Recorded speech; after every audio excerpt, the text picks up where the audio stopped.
Hello दोस्तों, मैं लेकर आ गई हूँ आपके लिए एक बहुत ही जबरदस्त चाइनीज मूवी जिसमें भरा हुआ रोमांस का एलिमेंट आपको बहुत इंजॉयमेंट करवाने वाला है।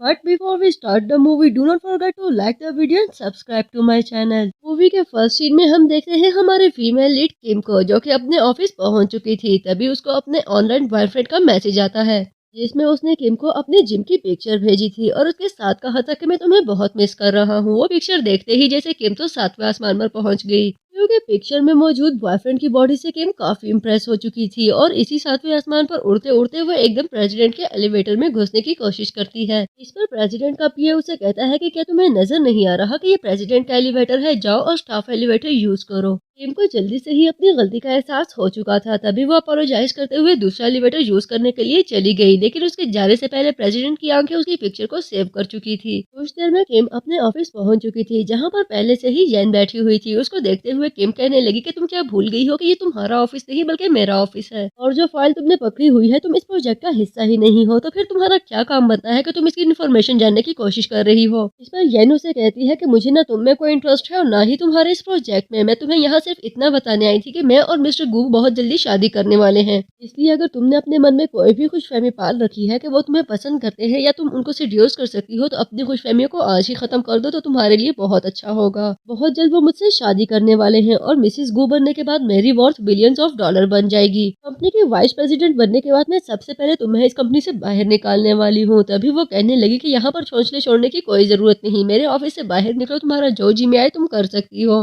लेकिन येन भी कहाँ पीछे हटने वाली थी। उससे कहने लगी कि तुम सारी जिंदगी अकेले मर जाओगी, तुम्हें कोई भी पसंद नहीं करने वाला, तुम सिंगल हो और सारी जिंदगी ही सिंगल रहोगी। तुमने बहुत खुशफहमियां पाल रखी थी कि मिस्टर गो तुम्हें पसंद करके तुमसे शादी कर लेंगे, लेकिन देखो अब वो भी मुझसे शादी करने वाले हैं। और उसकी ये बात सुनते ही किम उससे कहने लगी कि मैं बिल्कुल भी सिंगल नहीं हूँ, बल्कि मेरा बॉयफ्रेंड एक बहुत ही डैशिंग इंसान है। देखो उसकी पिक्चर, ये तुम्हारे बॉयफ्रेंड से बहुत ज्यादा हैंडसम है, और तुम्हारा वो बॉयफ्रेंड मिस्टर गो, उसकी तो शक्ल ही सीधी नहीं होती, सारा दिन 24 घंटे उसके चेहरे पर एक स्टर्न लुक रहती है। उन दोनों की बहस अभी जारी थी कि वहाँ पर मिस्टर गू आने लगे। तभी येन उसके हाथ से फाइल छीनते हुए मिस्टर गू से कहने लगी कि देखिए आपके प्रोजेक्ट की हाइलाइट्स बिल्कुल रेडी हो चुकी हैं। इसके जवाब में मिस्टर गू से कहते हैं कि आप तो इस प्रोजेक्ट का हिस्सा ही नहीं है, तो फिर आप इसको क्यों रिप्रेजेंट कर रही हैं। देखिए मिस, आपकी फैमिली के हमारे ऊपर कुछ फेवर्स थे जो मैं पूरे कर चुका हूँ। इसके अलावा अगर मुझे लेकर आपके जहन में कुछ ख्यालात हैं जो कि नहीं होने चाहिए, तो उसे आज ही खत्म कर दें, क्योंकि मैं आपके लिए इससे ज्यादा कुछ भी नहीं करने वाला।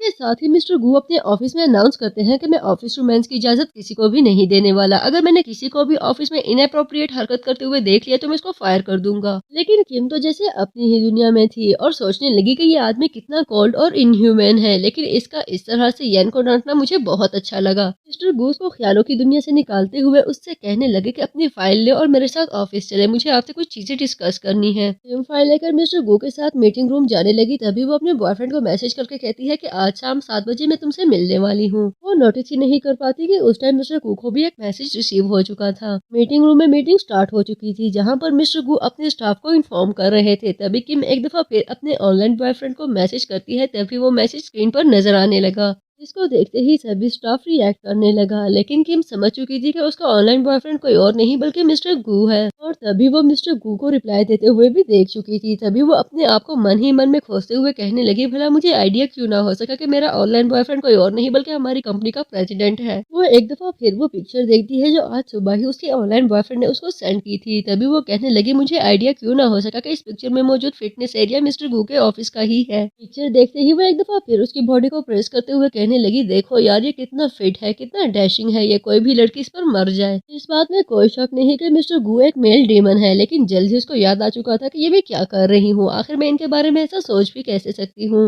मुझे याद रखना चाहिए कि ये किंग ऑफ हेल है, मेरी जिंदगी के ऊपर इनको जिंदगी और मौत का इख्तियार है, मैं इनके आगे कुछ भी नहीं हूँ और वो कभी भी मुझे घास नहीं डालने वाले। इसके साथ ही उसको याद आता है कि काम को लेकर पास में मिस्टर गूस को कितना डांट चुके हैं और वो अपने काम के बारे में कितना सीरियस है। तभी वो सोचने लगी कि ये मैंने क्या कर दिया, आखिर इतनी बड़ी गलती मुझसे कैसे हो सकती है, अगर इन्हें पता चल गया तो ये तो मुझे ऑफिस से ही निकाल देंगे। ये ख्याल आते ही किम अपने ऑनलाइन बॉयफ्रेंड को मैसेज करके कहती है कि मैं आज तुमसे नहीं मिल सकती, इसलिए आज की मीटिंग को कैंसिल कर दो। और ये मैसेज रिसीव होते ही मिस्टर गू को काफी गुस्सा आ गया। वो जल्दी से मीटिंग खत्म करते हुए अपने स्टाफ को वहां से जाने के लिए कहता है। किम भी जाने लगी तो मिस्टर गू को आवाज देते हुए उसे कहने लगा कि तुम्हें मेरे साथ चलना होगा। सीन शिफ्ट होता है तो किम मिस्टर गू के साथ उनकी कार में मौजूद थी। वो दोनों ही अपना फोन यूज कर रहे थे। एक्चुअली दोनों ही एक दूसरे के साथ चैट कर रहे थे। उसने किम को अपनी जिम की पिक्चर के साथ साथ बहुत सारी इमोजीज भी भेजी और अपने पेट डॉग की पिक्चर्स भी भेजी। तभी किम मैसेज करती है कि प्लीज मुझे इस तरह की पिक्चर्स मत सेंड करो। मिस्टर गू नोटिस करता है कि किम कुछ ज्यादा ही फोन यूज कर रही है। वो पॉइंट आउट करता है तो किम कहने लगी एक्चुअली मैं अपने बॉयफ्रेंड को बता रही थी कि मैं शायद आज लेट आ जाऊं क्योंकि मुझे मिस्टर गू के साथ किसी काम पर जाना है। वो दोनों एक दफा फिर अपने फोन में इंडल्ज हो चुके थे। तभी मिस्टर गू एक दफा फिर पॉइंट आउट करते हुए कहने लगा मैं पैसे आपको काम करने के देता हूँ, मोबाइल फोन यूज करने के लिए नहीं। जिसके जवाब में किम उससे कहती है कि एक्चुअली मैं अपनी कोलीग के साथ वर्क रिलेटेड बात ही कर रही थी। और ये बात सुनते ही गू उसके हाथ से फोन खींच लेता है।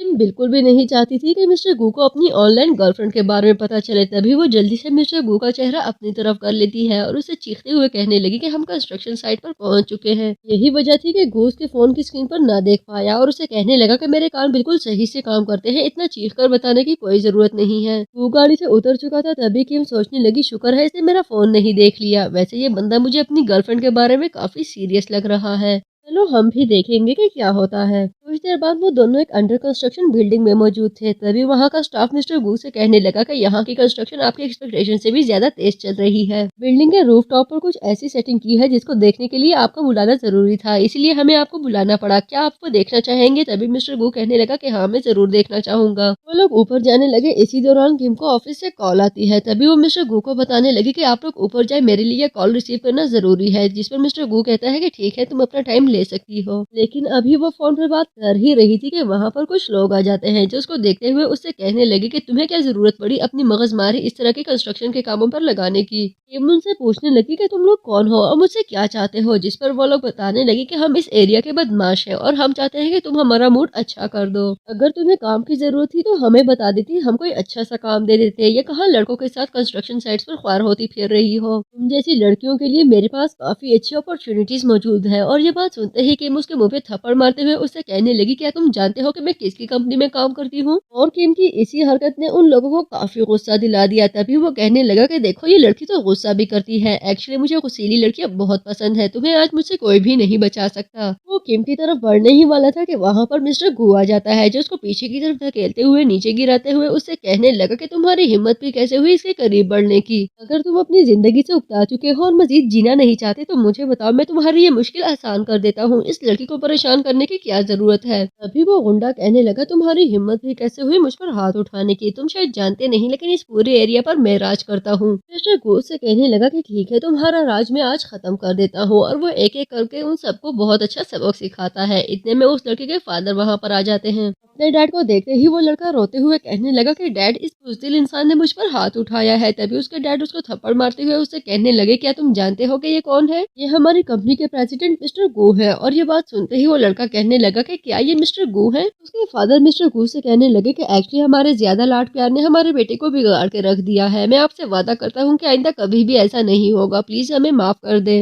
लेकिन मिस्टर गू भी कहाँ इतनी आसानी से माफ करने वाला था। तभी उससे कहने लगा कि आइंदा मुझे तुम्हारी और तुम्हारे बेटे की शक्ल इस शहर में नजर न आए वरना तुम दोनों के लिए अच्छा नहीं होगा। और सिक्योरिटी से कहता है कि इन दोनों को धक्के देकर बाहर निकाल दो। सब लोग वहाँ से जा चुके थे। तभी वो किम से पूछने लगा कि क्या तुम ठीक हो? जिस पर किम काफी इमोशनल हो जाती है और उसको हक करके रोने लगी। किम को इस तरह रोता देखकर उसको बिल्कुल भी अच्छा नहीं लगा। तभी वो उसको रिलैक्स फील करवाते हुए सोचने लगा कि ये यकीनन डर चुकी है, लेकिन जल्द ही उसको रियलाइज हो चुका होता है कि वो क्या कर रहा है। तभी वो अपने आप को डांटते हुए सोचने लगा कि आखिर अपनी गर्लफ्रेंड के अलावा मैं किसी और के लिए कैसे नरम पड़ सकता हूँ। और तभी वो किम को खुद से दूर करते हुए कहने लगा कि एक्चुअली मेरी पहले ही एक गर्लफ्रेंड है, इसलिए मैं तुम्हें टच नहीं कर सकता, लेकिन आज जो भी हुआ उसे मिसअंडरस्टैंड मत करना। किम सोचने लगी कि कहीं ये मुझे ही तो अपनी गर्लफ्रेंड नहीं समझ रहा। मुझे लगता है कि मुझे सारी चीजें आज ही क्लैरिफाई कर देनी चाहिए। इसके साथ ही वो मिस्टर गू से कहने लगी कि सर मैं किम हूँ। तभी वो कहने लगा कि हाँ मैं जानता हूँ कि तुम सेक्रेटरी किम हो, लेकिन मैं तुम्हें इन्फॉर्म कर दूं कि मेरे ऑफिस में ऑफिस रोमांस की इजाजत बिल्कुल भी नहीं है और जो भी ऐसा करेगा मैं उसे फायर कर दूंगा। इसलिए अच्छा होगा कि सब लोग अपने काम पर तवज्जो दे और तुम भी अपने काम पर तवज्जो दो। वो वहाँ से जा चुका था। तभी किम सोचने लगी कि अच्छा हुआ मैं बच गई।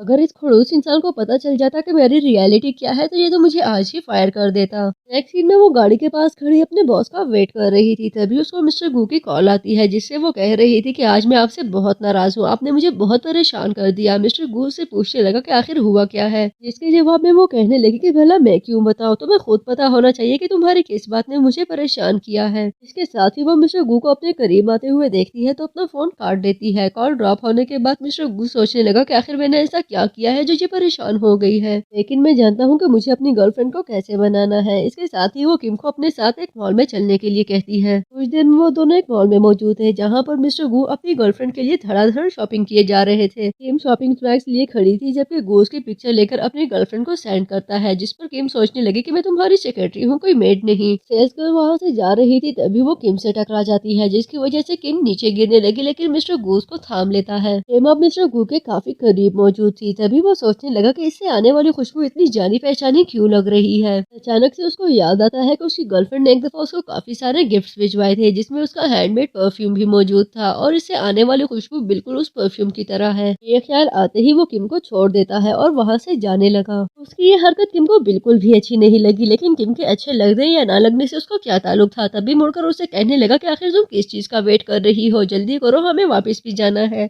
लेकिन किम अब काफी गुस्से में आ चुकी थी और कहने लगी कि अगर तुम्हारी कंपनी की सैलरी इतनी अच्छी ना होती तो ये सारी चीजें मैं तुम्हारे मुंह पर फेंक कर यहाँ से चली जाती, लेकिन क्योंकि इतनी अच्छी जॉब मुझे दोबारा कभी नहीं मिलने वाली तो बॉस मैं आ रही हूँ, आप बिल्कुल भी परेशान मत हो।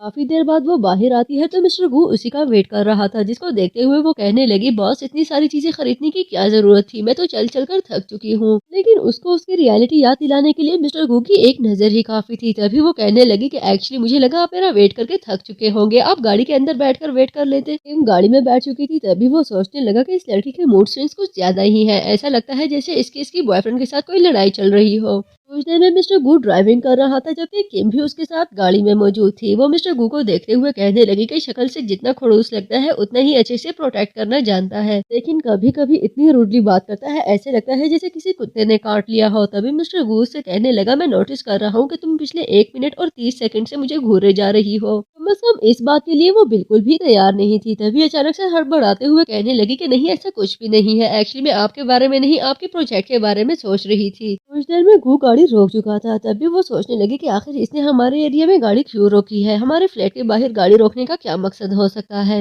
गू गाड़ी से उतर चुका था तभी उसको मैसेज आता है कि मैं नीचे खड़ा हूँ, तुम नीचे आ जाओ, मैं तुमसे मिलना चाहता हूँ। और अब वो समझ चुकी थी कि ये यहाँ पर अपनी गर्लफ्रेंड यानी मुझसे मिलने के लिए आया है। उसको बिल्कुल भी समझ नहीं आ रही थी कि अब क्या किया जाना चाहिए। तभी मिस्टर गू से गाड़ी से नीचे उतरने के लिए कहते हैं। उसे टोकते हुए कहने लगे कि आखिर तुम सोच में क्यों पड़ जाती हो, किस चीज का वेट कर रही हो, जल्दी से चीजें उठाओ और मेरे साथ चलो। ऊपर आते ही वो किम के फ्लैट पर पहुंचा और नॉक करते हुए कहने लगा कि बेबी क्या तुम घर पर हो, जिस पर वो मन ही मन में कहने लगी कि नहीं मैं तुम्हारे पीछे हूँ, हो गई ना सरप्राइज। मिस्टर गू अपनी गर्लफ्रेंड को कॉल करने लगी तभी किम को अपने फोन पर कॉल आती है जिसको वो ड्रॉप करके अपने बैग में रख देती है। अब वो काफी परेशान हो चुका था और कहने लगा कि आखिर ये मेरी कॉल क्यों ड्रॉप कर रही है। तभी वो कहने लगा कि ये सारी चीजें यहीं पर रख दो और मेरे साथ वापिस चलो, लेकिन किम ऐसा नहीं करना चाहती थी और उससे कहने लगी कि ये सारी चीजें काफी कीमती है, मुझे नहीं लगता कि मुझे इस तरह इनको दरवाजे पर छोड़कर जाना चाहिए। अगर आपकी गर्लफ्रेंड घर पर नहीं है तो मैं ये चीजें गाड़ी में रख देती हूँ, जब वो घर आ जाएगी तो आप उसको भिजवा देना। वो दोनों वहाँ से वापस जाने लगे तभी उनका रास्ता एक आंटी रोकती है जो किम से कह रही थी तुम आज इतना लेट क्यों आई हो और देखो अब वापस भी जा रही हो, क्या कोई मसला चल रहा है। किम कहने लगी कि एक्चुअली आज ऑफिस में कुछ काम पड़ गया था। तभी वो उससे पूछने लगा कि क्या आप दोनों एक दूसरे को जानते हैं, जिस पर वो कहने लगी कि ऑफ कोर्स मैं इसको जानती हूँ। वो किम के फ्लैट की तरफ इशारा करते हुए कहने लगी कि ये इसी फ्लैट में ही तो रहती है, लेकिन उसकी बात पूरी होती इससे पहले ही किम उसका हाथ पकड़ के उसका इशारा किसी और तरफ करवा देती है। वो मिस्टर गू को बताने लगी कि मैं इन अपार्टमेंट्स की लैंड लेडी हूँ, जिस पर वो पूछने लगा कि अगर आप इनकी लैंड लेडी है तो फिर तो आप अपने सारे रेंट पर रहने वाले लोगों को अच्छे से जानती होंगी। वो उसे पूछने लगा कि आप फ्लैट नंबर 1806 में रहने वाली लड़की को जानती हैं, जिस पर वो किम के इशारे पर कहती है कि नहीं मैं उसको नहीं जानती। ये सुनते ही गू वहाँ से जा चुका था। तभी वो आंटी किम से पूछने लगी कि ये लड़का कितना हैंडसम है और कितना अच्छा लग रहा है, आखिर तुम उसे झूठ क्यों बोल रही हो। किम की समझ में कोई और बात ना आई तो उसे कहने लगी एक्चुअली आंटी ये मेरे बॉस है, ये एक बहुत ही बुरे इंसान है और लड़कियों को हैरास करते हैं, देखे ना मुंह उठाकर मेरे घर तक चले आए, इसलिए मुझे इससे बचकर रहना होगा। फ्लैट नंबर 1806 में रहने वाली लड़की मैं ही हूँ, ये बात प्लीज आप इनको कभी भी मत बताइएगा। किम वहाँ से जा चुकी थी। तभी वो आंटी सोचने लगी कि यकीनन कोई ना कोई मसला चल रहा है। ये आदमी किम के दरवाजे पर पहुंच गया लेकिन वो किम को ना पहचान सका, आखिर मसला क्या है। किम मिस्टर गू को सी ऑफ करने के बाद अपने फ्लैट में अपनी केयर में बिजी थी। तभी उसको याद आता है कि मिस्टर गू ने कहा था कि ऑफिस रोमांस की परमिशन बिल्कुल भी भी नहीं है। तभी वो सोचती है कि मैंने फैसला कर लिया है, अगर मुझे अपने बॉयफ्रेंड और अपने काम में से किसी एक को चूज करना होगा तो मैं हमेशा अपने काम को चूज करूंगी, क्योंकि इतनी अच्छी सैलरी और इतनी अच्छी जॉब मुझे दोबारा कभी नहीं मिलने वाली। जबकि दूसरी तरफ मिस्टर गू इस वक्त एक बार में मौजूद था, जहाँ पर वो काफी अपसेट था और अपनी गर्लफ्रेंड को मैसेज करके उससे कहता है कि मैं तुम्हारे दरवाजे पर तुम्हारा वेट कर रहा था, लेकिन लगता है जैसे तुम घर पर नहीं थी। और ड्रिंक पर ड्रिंक लिए जा रहा था और दोबारा अपनी गर्लफ्रेंड को मैसेज करता है कि आखिर क्या मसला है, तुम मुझे इग्नोर क्यों कर रही हो, मुझसे बात क्यों नहीं करती। इसके साथ ही उसको उसकी गर्लफ्रेंड का मैसेज आता है जो उससे कह रही थी कि मैं तुमसे ब्रेकअप करना चाहती हूँ, मैं अब मजीद तुम्हारे साथ कोई कॉन्टेक्ट नहीं रखना चाहती, तुम्हारी वजह से मेरा वर्क इफेक्ट हो रहा है और ये बात मुझे बिल्कुल भी अच्छी नहीं लग रही। अचानक से उसको एक बार से कॉल आती है जिसमें उसको बताया जाता है कि बहुत ज्यादा ड्रिंक करने के बाद मिस्टर गू बार में ही सो चुके हैं, प्लीज आकर उन्हें ले जाएं। सीन शिफ्ट होता है तो किम मिस्टर गू को लेने के लिए पहुंच चुकी थी जहां पर वो सो रहा था। वो किम को देखते ही उसे अपने करीब करते हुए उसे कहने लगा कि देखो बिल, आखिर तुम आ गई हो। वो किम को अपने करीब करते हुए उसे किस करने लगा। तभी किम खुद को संभालते हुए पीछे की तरफ हटती है और उसे कहने लगी कि प्लीज आप मेरे साथ घर चले। किम वहाँ से उठने लगी, तभी गू एक दफा फिर उसे अपने करीब बिठाता है।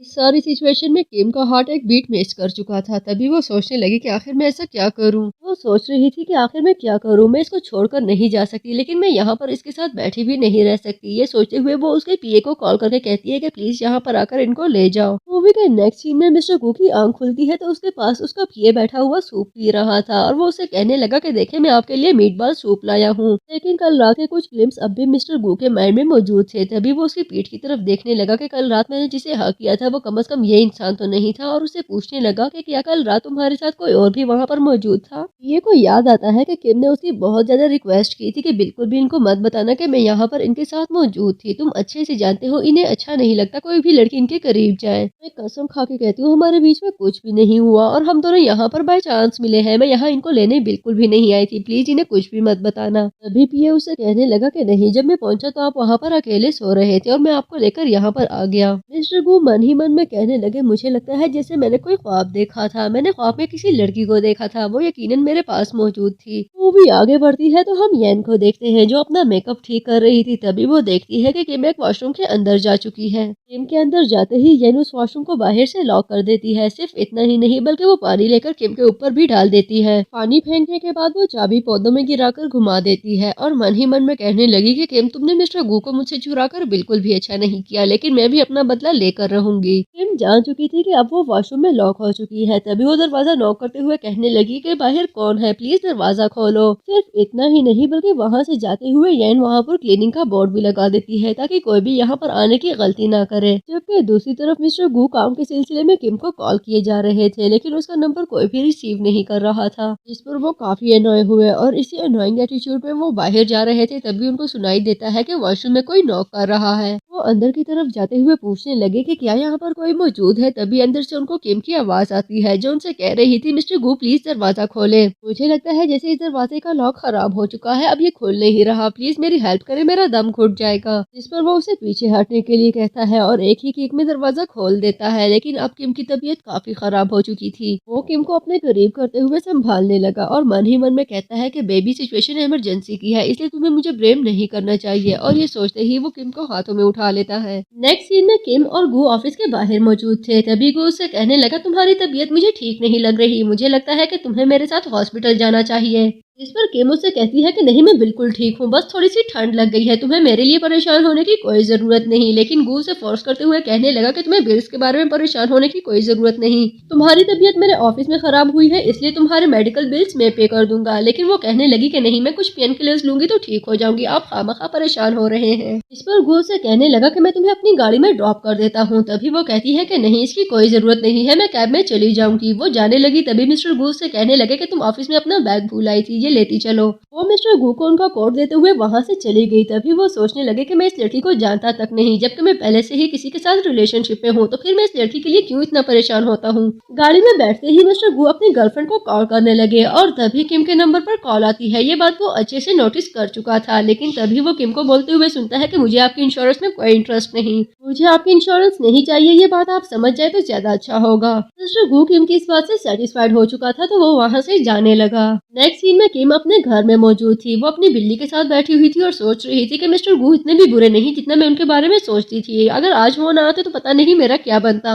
अभी वो इन्हीं सोचों में थी कि उसे मिस्टर गू का मैसेज आता है जो उसे कह रहा था कि मैं तुमसे मिलने तुम्हारे फ्लैट पर आ रहा हूँ, क्या तुम घर पर हो। इसी दौरान उसकी बेल बजती है। वो दरवाजा खोलने के लिए बाहर आई तो देखती है कि दरवाजे पर उसके कजन्स मौजूद हैं, जिनको देखकर वो पूछने लगी कि इतनी रात को क्या खैरियत है। जिस पर वो कहने लगे कि तुम खुद तो कभी हमसे मिलने के लिए आती नहीं हो, 2 हफ्तों से तुम्हारे साथ मुलाकात नहीं हुई तो सोचा कि हम तुमसे मिलने के लिए आ जाएं। देखो हम अपने साथ कितने ज्यादा स्नैक्स और चिकन वगैरह लाए हैं। तभी उसकी कजन अपने भाई से कहने लगी कि हम कोल्ड ड्रिंक तो लाना भूल ही गए। तभी वो कहता है कि मैं अभी लेकर आता हूँ। जिस पर किम उससे कहने लगी कि तुम क्यों जाओगे, तुम लोग गेस्ट हो, तुम लोग बैठकर ये चीजें एंजॉय करो, मैं अभी तुम लोगों के लिए कोल्ड ड्रिंक्स लाती हूँ। लेकिन उसके वहाँ से जाते ही वहाँ पर मिस्टर गू की एंट्री होती है, जो कि एक्चुअली वहाँ पर अपनी गर्लफ्रेंड से मिलने आया था। वो नॉक करता है तो किम के कजन्स दरवाजा खोलते हैं, जिनको देखकर वो काफी कंफ्यूज हो चुका था और पूछने लगा कि तुम लोग कौन हो और यहाँ पर क्या कर रहे हो। जिस पर किम का कजन उसे कहता है कि पहले तुम बताओ आधी रात को यहाँ पर किससे मिलने आए हो, क्या तुम किसी के घर भी इस तरह मुंह उठाकर चले जाते हो। मिस्टर किम सोचों में गुम हो चुके हो, मैं तुमसे पूछ रहा हूँ कि तुम्हें किससे मिलना है। लेकिन गू की नजर किम के कजन के हाथों में मौजूद बिल्ली पर थी। वो इस बिल्ली को बहुत अच्छे से जानता था।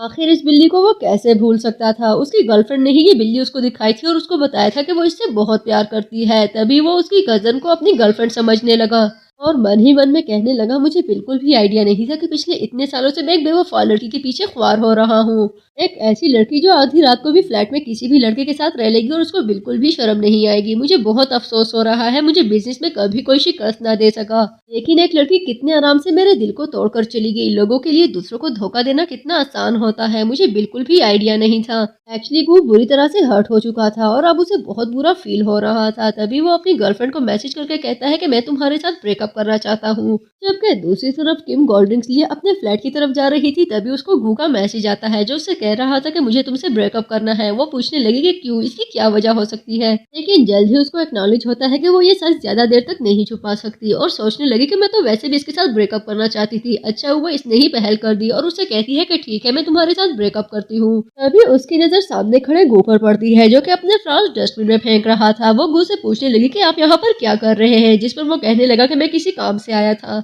वो किम को कॉफी देते हुए उसे कहने लगा कि ये मैं तुम्हारे लिए लाया था, तुम इसे रख सकती हो, लेकिन अगर इससे तुम्हारे बॉयफ्रेंड को कोई इशू हो तो तुम इसको डस्टबिन में फेंक देना। जिस पर वो कहने लगी कि एक्चुअली आज मेरा ब्रेकअप हो चुका है। लेकिन इस बात से मिस्टर कू को बिल्कुल भी फर्क नहीं पड़ रहा था और वो उसे गुड बाय करते हुए वहाँ से चला गया। नेक्स्ट सीन में किम अपने ऑफिस आती है तो यन पहले ही वहाँ पर उसके वेलकम के लिए मौजूद थी और उससे पूछने लगी कि तुम कल कहाँ थी, क्या तुम नहीं जानती कि बिना लीव के तुम्हें एब्सेंट होने की परमिशन नहीं है। किम उससे कहने लगी, मुझे नहीं लगता कि मैं तुम्हें एक्सप्लेनेशन देना पसंद करूंगी और ना ही तुम्हें कोई कंसर्न होना चाहिए कि मैं कहाँ थी। तुम अपने काम से काम रखा करो, तुम अच्छे से जानती हो कि मैं तुम्हें पसंद नहीं करती, इसलिए मेरे रास्ते में मत आया करो। लेकिन यन तो जैसे इस सब के लिए बिल्कुल रेडी थी। तभी उससे कहने लगी, मैंने तुम्हें फायर कर दिया है, ये पेपर पकड़ो, HR डिपार्टमेंट में जाकर इसे साइन करो और यहाँ से निकलने की करो। मुझे आइंदा तुम्हारी शक्ल इस ऑफिस में नजर नहीं आनी चाहिए। किम उससे कहने लगी कि क्या हो गया है, तुम छोटी सी बात को इतना एक्सैजरेट क्यों कर रही हो, मुझे फायर करने की क्या जरूरत है, मैंने तुम्हारा कुछ भी नहीं बिगाड़ा, तुम जानती हो मुझे इस जॉब की जरूरत है। लेकिन यन की सुई तो जैसे अपनी बात पर ही अटक गई थी। तभी उसे कहने लगी, मुझे तुम्हारी एक्सप्लेनेशन बिल्कुल भी नहीं सुनी, यहाँ से निकलने की करो, मुझे अपनी शक्ल दोबारा बिल्कुल भी मत दिखाना। सिर्फ इतना ही नहीं बल्कि वो गार्ड्स को बुलाकर कहने लगी कि इस लड़की को उठाकर बाहर फेंक दो, अब इसको हम फायर कर चुके हैं इसलिए इस कंपनी में इसकी कोई जगह नहीं।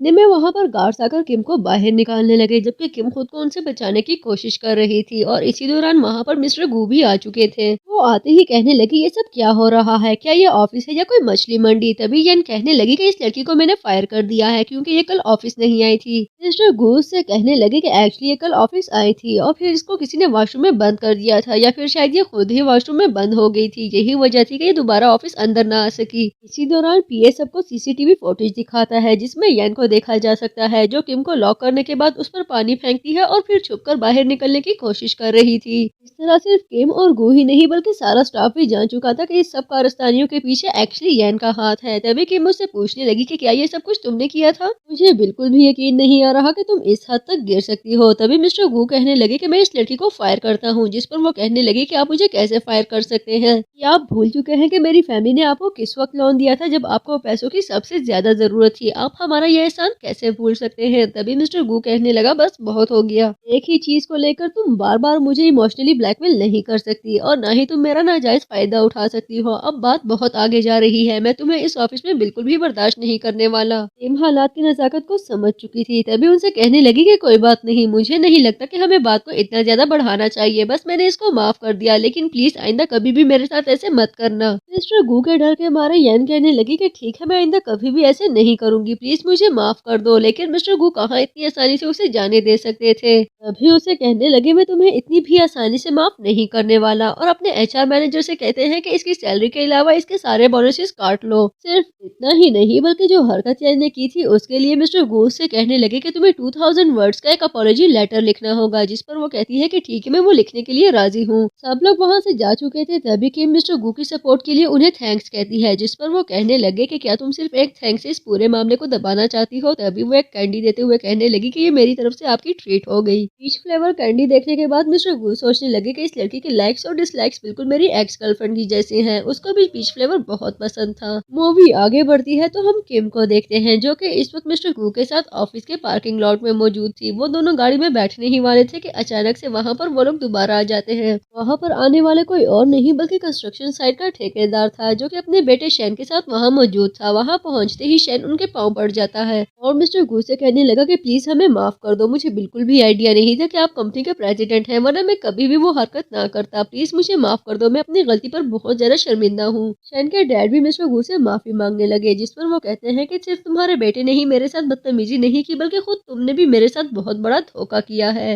मैंने एक ऐसी बिल्डिंग की कंस्ट्रक्शन तुम्हारे हवाले की जिसकी worth $100 of millions of dollars है, लेकिन तुमने उसमें इतना गंदा मटेरियल यूज किया कि मैं तुम्हें बता ही नहीं सकता। मैं कोई कल का बच्चा नहीं बल्कि एक मंझा हुआ बिजनेसमैन हूँ, और तुम्हें लगता है कि तुम इतनी आसानी से मुझे धोखा दे दोगे, ये बिल्कुल भी नहीं हो सकता। मैं लास्ट टाइम तुम दोनों को वार्न कर रहा हूँ, अगर आइंदा मुझे तुम लोगों की शक्लें इस शहर में नजर आई तो मैं तुम दोनों बाप बेटे पर फ्रॉड का केस कर दूंगा। इसके साथ ही वो गार्ड से कहने लगे कि इन दोनों को बाहर फेंकवा दो।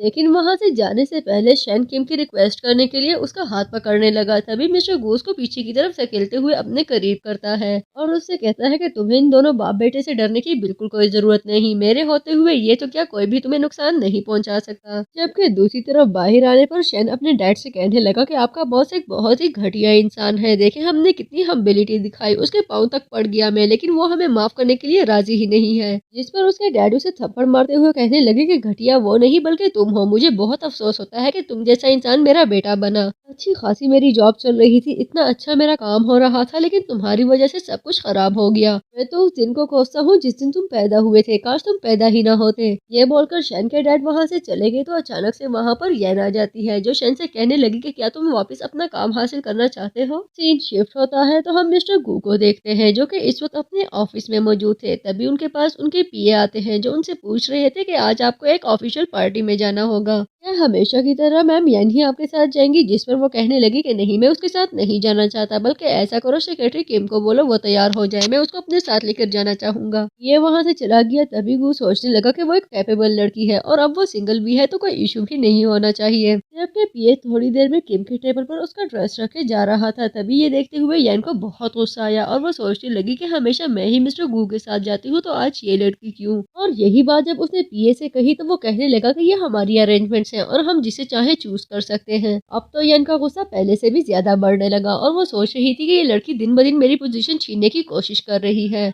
यकीनन मुझे इसका दिमाग ठिकाने लगाना होगा, वरना इसको कुछ ज्यादा ही पर लग सकते हैं। जबकि दूसरी तरफ गू इस वक्त किम का ही वेट कर रहा था, जो कि तैयार होने के लिए गई थी, लेकिन जब वो तैयार होकर बाहर आई तो गू उसको देखता ही रह गया। वो मिस्टर गू के पास आकर उन्हें बताने लगी कि मुझे बहुत ज्यादा एलर्जी फील हो रही है, जिस पर वो उसको डांटते हुए कहने लगे कि तुम्हें पता होना चाहिए आज तुम किस कंपनी को प्रेजेंट कर रही हो, इसलिए तुम्हें बहुत ज्यादा कॉन्फिडेंट होना है, किसी किस्म का कोई भी इशू नहीं आना चाहिए। मैं तुम्हारी वजह से अपना फंक्शन खराब नहीं होने दे सकता और न ही मैं चाहता हूँ कि तुम मेरी कंपनी का इमेज खराब करो। दरअसल ये सब किया धरा यैन का था। वो अच्छे से जानती थी कि किम को पॉलन से एलर्जी है और इसी बात को उसने किम के अगेंस्ट यूज किया। अपनी इस हरकत पर वो काफी खुश थी और कहने लगी कि मैं जानती हूँ कि आज यकीनन मिस्टर गू को बहुत प्राउड फील करवाने वाली है। सीन शिफ्ट होने पर हम किम को देखते हैं, जो मिस्टर गू के साथ गाड़ी में मौजूद थी, लेकिन उसको बहुत ज्यादा इचिंग फील हो रही थी। तभी वो अपने आप को बहुत ज्यादा स्क्रैच कर रही थी। एक्चुअली हर गुजरते वक्त के साथ उसकी एलर्जी बढ़ती ही जा रही थी। मिस्टर गू को नोटिस करते हैं तो वो तो हैरान ही रह गए और उससे कहने लगे ये तुमने तुमने अपना क्या हाल कर दिया है। और ड्राइवर से कहने लगे कि फंक्शन को रहने दो, मुझे लगता है कि पहले हमें हॉस्पिटल चलना चाहिए, तुम जल्दी से किसी अच्छे से हॉस्पिटल चलो, इसकी तबीयत खराब होती जा रही है। वो किम को एक दफा फिर खुद को स्क्रैच करने से रोकने लगे। किम की तबीयत खराब हो रही थी और वो मिस्टर गू के करीब होने लगी, लेकिन अचानक से वो बेहोश हो जाती है।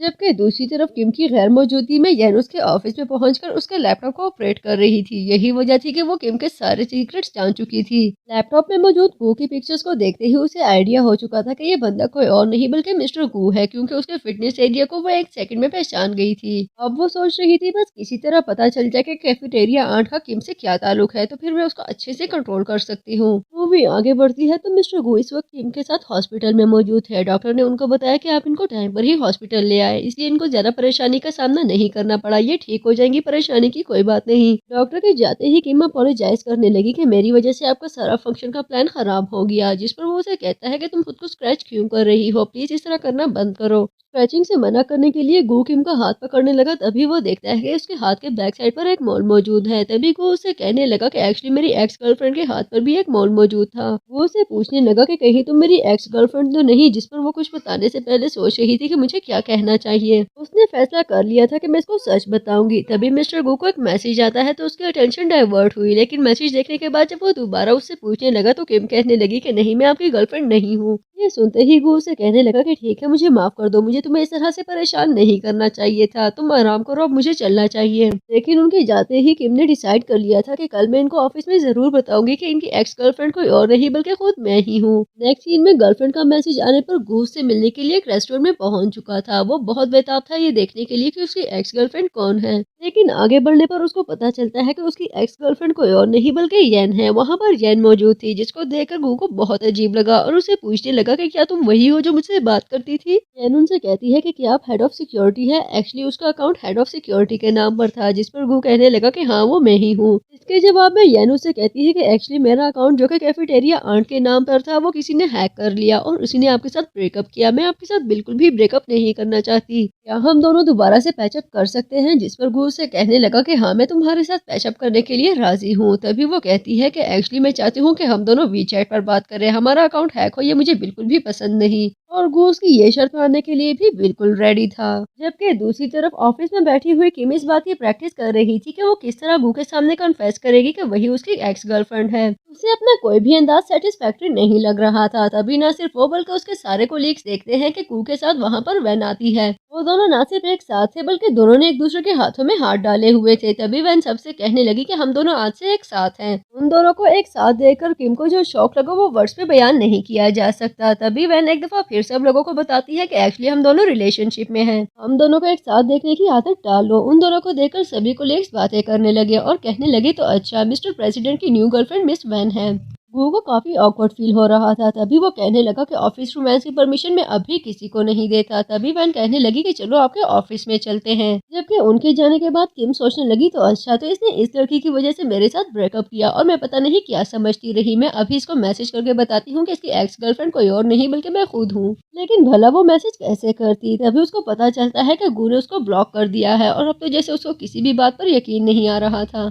नेक्स्ट सीन में हम गू को देखते हैं जो कि येन के साथ अपने ऑफिस में मौजूद था। येन उसके करीब जाने लगी, तभी वो उसको रोकते हुए कहने लगा कि मैं तुम्हारे साथ अभी रिलेशनशिप में हूँ या नहीं ये मुझे डिसाइड करना है। तुम्हें इस बात का ध्यान रखना होगा कि हम इस वक्त ऑफिस में मौजूद हैं और अपनी कंपनी में मैं किसी को भी इस तरह की हरकतें करने की परमिशन नहीं दे सकता। येन उसके मजीद करीब होते हुए उससे कहने लगी कि मैं सिर्फ एक किस लेना चाहती हूँ और वैसे भी ऑनलाइन तो हम इतनी सारी बातें करते थे, लेकिन अब तुम मुझे बहुत कंजर्वेटिव नजर आ रहे हो। लेकिन गू भी अपनी बात पर कायम था और उसे कहने लगा कि मैं इन सारी चीजों के बारे में एक दफा फिर सोचना चाहता हूँ, मैं इतनी जल्दी आगे नहीं बढ़ सकता, इसलिए तुम बात को समझने की कोशिश करो। इसके साथ ही वह येन को उसके ऑफिस में जाने के लिए कहता है, जिस पर येन को बिल्कुल भी अच्छा नहीं लगा। वो बहुत मुश्किलों से अपना गुस्सा कंट्रोल करते हुए वहां से चली गई। कुछ देर बाद किम मिस्टर गू के ऑफिस में आते हुए उन्हें फाइल्स देती है और उन्हें बताती है कि आज की मीटिंग के लिए आपको इन फाइल्स की जरूरत है। तभी गू उसे पूछने लगा कि क्या तुम्हें इसके अलावा कोई बात करनी है, जिस पर वो पहले तो कहती है कि नहीं मुझे आपसे कोई बात नहीं करनी, लेकिन फिर कहने लगी कि एक्चुअली मेरे एक्स बॉयफ्रेंड ने किसी और लड़की के साथ पैचअप कर लिया है। ये सब इतने अचानक से हुआ कि मैं इस ट्रॉमे से निकल ही नहीं पा रही। जिस पर वो कहता है कि एक्चुअली उसने बहुत गलत किया। तभी वो कहने लगी मुझे समझ ही नहीं आ सकी कि मेरे सामने एक इंसान खड़ा है या फिर डॉग। पता नहीं मैं क्यों इतनी आसानी से उसकी बातों में आ गई। मैं कभी मैच्योर नहीं हो सकती। कोई भी मुझे आराम से धोखा देकर आगे बढ़ जाता है। किम अपने ऑफिस में आकर अभी बैठी ही थी कि उसके पास यंग आते हुए उसे अपना ब्रेसलेट दिखाकर कहने लगी कि देखो ये पर्ल्स का है।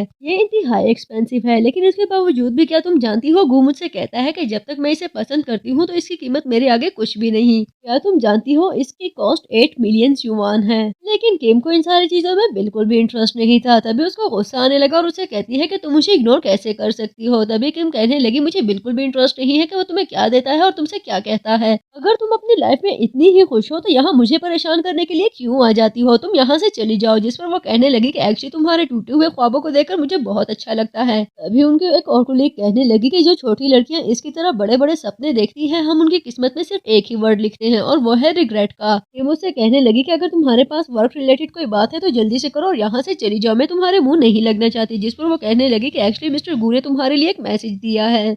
वो चाहते हैं कि तुम मिस्टर जैंग से मिलने के लिए होटल जाओ और उनके साथ हमारी कंपनी का अपकमिंग प्रोजेक्ट डिस्कस करो। तभी किम कहने लगी कि ये सब उन्होंने कब कहा, मुझे तो इसके बारे में कुछ नहीं पता। जिस पर यांग कहती है कि एक्चुअली हम दोनों ऑफिस में इंटीमेट हो रहे थे और तभी उन्होंने मुझे ये बात कही। इससे आगे की बात सुनना किम के लिए बिल्कुल भी काबिले बर्दाश्त नहीं था। तभी वो कहने लगी कि ठीक है, अगर उन्होंने कहा है तो मैं मिस्टर जैंग से मिलने के लिए चली जाऊंगी, इससे ज्यादा कुछ भी मत कहना। जबकि उसके जाने के बाद यैन कहने लगी कि आज मैं तुम्हारे साथ जो करने वाली हूँ वो तुम्हारी 7 नस्लें भी नहीं भूल सकती। उसके बाद तुम हमेशा याद रखोगी कि यैन कौन थी। सीन शिफ्ट होता है तो हम मिस्टर गू को देखते हैं जो कि अपने पीए से कह रहा था कि किम को ऑफिस में बुलाओ, मुझे उसके साथ कुछ इंपॉर्टेंट चीजें डिस्कस करनी है। तभी पीए कहने लगा कि आपके कहने पर वो जा चुकी है। गू पूछने लगा कि मेरे कहने पर क्या मतलब है, मैंने तो उसे कहीं भी नहीं भेजा। तभी पीए कहने लगा कि आपकी गर्लफ्रेंड ने उसे कहा था कि आपके कहने पर वो मिस्टर जैंग से मिलने चली जाए और इस वक्त वो उन्हीं से मिलने के लिए होटल में गई हुई है। और ये सुनकर गू के तो जैसे कानों से धुआं ही निकल आया। तभी वो अपने पीए से कहने लगा तुम अच्छे से जानते हो कि मिस्टर जैंग एक वुमनाइजर है, उनके साथ डीलिंग के लिए हम एक लड़की को कैसे भेज सकते हैं, क्या तुम उन्हें नहीं जानते। तभी वो कहने लगा एक्चुअली ये सब कुछ आपकी गर्लफ्रेंड के कहने पर हुआ है। और इसी बात ने गू का गुस्सा पहले से भी ज्यादा कर दिया। तभी वो कहने लगा मैं तुम्हें बता दूं वो लड़की सिर्फ यहाँ पर हमारी फैमिली टर्म्स की वजह से मौजूद है, उसकी किसी बात पर भी यकीन करने की कोई जरूरत नहीं। नेक्स्ट सीन में हम किम को देखते हैं जो कि इस वक्त मिस्टर जैंग के साथ मौजूद थी और उनसे कह रही थी कि हमने सारी डिटेल्स डिस्कस कर ली है, मुझे लगता है कि अब हमें कॉन्ट्रैक्ट साइन कर लेना चाहिए।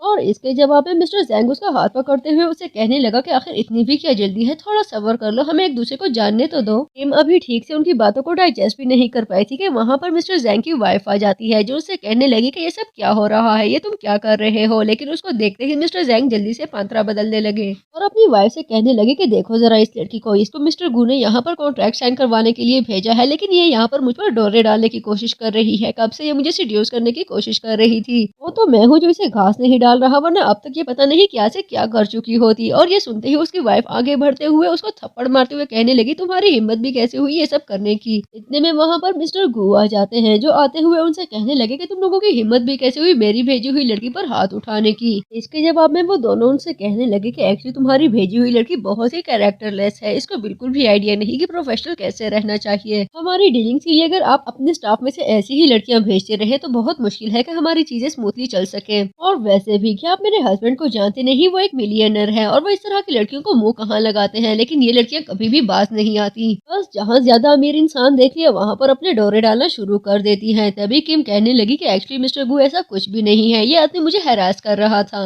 ये मेरी तरफ बढ़ने की कोशिश कर रहा था। वो तो इनकी वाइफ आके थी, इन्होंने सारी चीजों को लेकर मुझे ब्लेम करना शुरू कर दिया। तभी मिस्टर गू कहने लगा कि मैं इसको बहुत अच्छे से जानता हूँ। मिस्टर जैंग उससे कहने लगे मुझे नहीं लगता कि एक सेक्रेटरी के लिए आपको मेरे साथ अपना रिलेशन खराब करना चाहिए, इसलिए इन सारी चीजों पर पत्थर रखे और इस बात को यहीं पर खत्म कर दे, वरना आपके लिए बिल्कुल भी अच्छा नहीं होगा। ये बात सुनते ही मिस्टर जैंग की वाइफ उसे डांटते हुए कहने लगी ये तुम क्या ऑल फॉल बक रहे हो, क्या तुम नहीं जानते कि इनकी कंपनी के साथ हमारी डील कितनी इंपॉर्टेंट है, और फिर एक सेक्रेटरी के लिए ये क्यों एक डील कैंसिल करेंगे, जल्दी से इन्हें कॉन्ट्रैक्ट पेपर्स दो ताकि ये साइन करें। तभी किम उनसे कहने लगी कि सर प्लीज जल्दी से ये कॉन्ट्रैक्ट पेपर साइन कर ले, इतनी छोटी सी बात के लिए इनके साथ डील कैंसिल करने की कोई जरूरत नहीं, वरना हमारी कंपनी को बड़ा नुकसान होने वाला है। मिस्टर जैंग गू को पेपर्स देता है जिनको वो फाड़ते हुए कहने लगा कि मेरे लिए अपने एम्प्लॉयज की इज्जत से ज्यादा कोई भी चीज इम्पोर्टेंट नहीं। आखिर तुम्हें क्यों लगा कि इतना सब कुछ होने के बावजूद भी मैं तुम्हारे साथ डील जारी रखूंगा। तभी मिस्टर जैंग उससे कहने लगा मुझे लगता है कि तुम एक बेवकूफ इंसान हो, तुम्हें शायद समझ नहीं आ रही कि तुम क्या कर रहे हो। या तो तुम भूल चुके हो कि मेरी वर्थ क्या है, या फिर शायद तुम्हें आइडिया ही नहीं कि मेरे साथ डील कैंसिल करने के बाद तुम्हारी कंपनी को कितना नुकसान होने वाला है। जिस पर गू कहता है कि ये सब चीजें मेरे लिए मैटर नहीं करती। तभी मिस्टर जैंग कहने लगे कि अब मैं जिसके साथ डीलिंग करने वाला हूँ तुम सिर्फ देखते ही रह जाओगे, क्योंकि तुम्हें आइडिया ही नहीं कि मेरी कंपनी कितनी पीक पर चल रही है। लेकिन अचानक से मिस्टर जैंग को कॉल आती है कि आपकी कंपनी बैंकक्रप्ट हो चुकी है, क्योंकि आपके अकाउंट में अब कुछ भी नहीं बचा। और ये सब सुनने के बाद उनके तो जैसे मुंह से चीख ही निकल गई। जबकि गू प्राउडली किम को हाथ पकड़ते हुए उसे अपने साथ वहाँ से चलने के लिए कहता है। सीन शिफ्ट होने पर वो दोनों एक साथ मौजूद थे। तभी मिस्टर गू से पूछने लगे कि क्या इसके अलावा तुम्हें कोई इंजरी आई, जिस पर वो कहती है कि नहीं मैं ठीक हूँ, तुम्हें परेशान होने की कोई जरूरत नहीं। मिस्टर गू के हाथ पर हाथ रखते हुए उसे कहने लगा कि अपने चेहरे से हाथ हटाओ, मुझे तुम्हारा चेहरा देखना है। और तभी वहाँ पर जैन आ जाती है, जो ये सब देखने के बाद कहने लगी कि ये सब क्या हो रहा है। वो उसे कहने लगा कुछ भी नहीं हो रहा, तुम इतना ओवर रिएक्ट क्यों कर रही हो, मैं सिर्फ उसकी केयर कर रहा हूँ। जिस पर वो कहने लगी तुम्हारी गर्लफ्रेंड मैं हूँ, तुम किसी और की केयर क्यों कर रहे हो। के साथ ही यन किम की तरफ बढ़ते हुए उसे थप्पड़ मारने लगी। तभी गू उसको रोकता है और उसे कहता है कि ये तुम क्या कर रही हो। जिस पर वो कहती है कि ये पहले मिस्टर जैंग को सीड्यूस करती रही और अब तुम्हारे पीछे पड़ गई है। और इस बात पर किम उसे कहने लगी कि वहाँ जो कुछ भी हुआ उसके बारे में तुम कैसे जानती हो, ये सारी बातें तुम्हें किसने बताई। यकीनन तुम्हारा मिसेस जैंग के साथ कॉन्टैक्ट है, तुम्हारी वजह से मैं वहाँ गई, जबकि मुझे मिस्टर गू ने वहाँ जाने के लिए नहीं कहा था। तभी यन कहने लगी कि मैं इनकी गर्लफ्रेंड हूँ, मैं जो कहूँ ये वही कहते हैं। यन की ये बात किम को बिल्कुल भी अच्छी नहीं लगी। तभी वो गू से कहने लगी कि अपनी पर्सनल फीलिंग्स के लिए किसी और को खतरे में मत डाला करें, मैं आपके लिए कुर्बान नहीं हो सकती। किम के वहाँ से जाने के बाद यान गुन से कहने लगी कि ये एक सेक्रेटरी है और सेक्रेटरी होकर ये आपसे किस लहजे में बात करके गई है। तभी वो कहने लगा कि उसकी बात बिल्कुल सही है, क्या जरूरत है तुम्हें मेरे नाम पर लोगों से झूठ बोलने की। तभी वो कहने लगी कि मेरी और आपकी बात एक ही जैसी है, मैंने बोल दिया या आपने बोल दिया एक ही बात है, ये सब चीजें मैटर नहीं करती। लेकिन गू को जैसे अब फ्रस्ट्रेशन होने लगी। तभी उसे कहने लगा कि जिस लड़की से मैं प्यार करता था तुम बिल्कुल भी उसकी तरह नहीं हो, वही हो ना जिससे मैं बात किया करता था, जो मेरी ऑनलाइन गर्लफ्रेंड थी। तभी वो कहने लगी कि ऑफ कोर्स मैं वही हूँ, तुम इस तरह मुझ पर शक नहीं कर सकते, प्लीज मुझे माफ कर दो, मैं आइंदा ऐसे नहीं करूंगी। तभी गू उसके आगे हार मानते हुए उसे कहने लगा कि ठीक है, लेकिन आइंदा मुझे इस तरह से सबके सामने शर्मिंदा मत करना। सीट शिफ्ट होता है तो किम ऑफिस के बाद बाहर जा रही थी। तभी उसका सामना गू और उसके पीए से होता है। पीए उसको पुकारने लगा। तभी वो कहती है कि मैं ऑफ ड्यूटी हूँ और वहाँ से चली गई। किम वहाँ से चली गई। तभी पीए कहने लगा ऐसे लगता है जैसे आज ये काफी बुरे मूड में है। तभी गू कहता है कि एक्चुअली इसका मूड हमेशा ऐसे ही रहता है। तभी वो दोनों देखते हैं कि किम एक लड़के के साथ खड़ी है। तभी गू और उसका पीए उनके पास चला गया। गू से कहने लगा कि क्या अगर तुम्हें बुरा न लगे तो इसको इंट्रोड्यूस कराना पसंद करोगी। किम बियांग को इंट्रोड्यूस करवाते हुए कहने लगी कि ये बियांग है, ये मेरा फ्रेंड है और कॉलेज में मेरा सीनियर था। और इसके साथ वो बियांग से कहने लगी कि ये मिस्टर गू है और ये मेरे प्रेसिडेंट हैं। बियांग मिस्टर गू से मिलते हुए उसे कहने लगा कि आपसे मिलकर बहुत खुशी हुई, मैंने आपके बारे में बहुत ज्यादा सुना है। जिस पर वो कहता है कि सॉरी पर मैंने आपके बारे में कभी भी कुछ नहीं सुना। किम कहने लगी कि एक्चुअली मैं अपनी पर्सनल लाइफ किसी के साथ शेयर नहीं करती, इसलिए आपके सामने कभी बियांग का जिक्र नहीं किया। और इसके साथ ही वो बियांग को ऑफर करती है कि हम एक अच्छी सी जगह पर जाकर कुछ अच्छा टाइम स्पेंड करते हैं। वो दोनों चले गए। तभी गू अपने पीए से कहने लगा कि इसने जिस जगह का नाम लिया है जल्दी से उसके बारे में पता लगाओ, मुझे वहाँ पहुँचना चाहिए। मूवी के नेक्स्ट सीन में किम बियांग के साथ एक मॉल में मौजूद थी, जबकि गू अपने पीए के साथ उनका पीछा कर रहा था। तभी उनका पीए उससे कहने लगा कि क्या आपको नहीं लगता ये एक बहुत ही बुरा आइडिया है। किम बियांग से पूछने लगी कि तुम चाइना वापस कब आए और कितने टाइम के लिए आए हो। जिस पर वो कहता है कि एक्चुअली मैं कल ही आया हूँ और यहाँ 15 दिनों के लिए आया हूँ। बियांग की नजर उन दोनों पर पड़ने ही वाली थी। तभी वो दोनों अचानक से छुपते हुए एक दूसरे के काफी करीब हो गए। तभी उसका पीए उससे कहता है कि आपके हाथ काफी गर्म है, जो कि मुझे बहुत अच्छा लग रहा है। अचानक से बियांग को कॉल आती है तो वो किम से कहने लगा कि एक्चुअली मुझे जाना होगा, थोड़ी इमरजेंसी हो गई है, लेकिन नेक्स्ट टाइम हम डिनर पर जरूर मिलेंगे। इसके साथ ही गू अपने पीए से कहता है कि अब तुम भी अपने घर जा सकते हो, तुम्हारी ड्यूटी खत्म हुई। और ये सुनते ही उसका पीए अपनी बचपन की सहेली को गले मिलते हुए वहाँ से जाने लगा।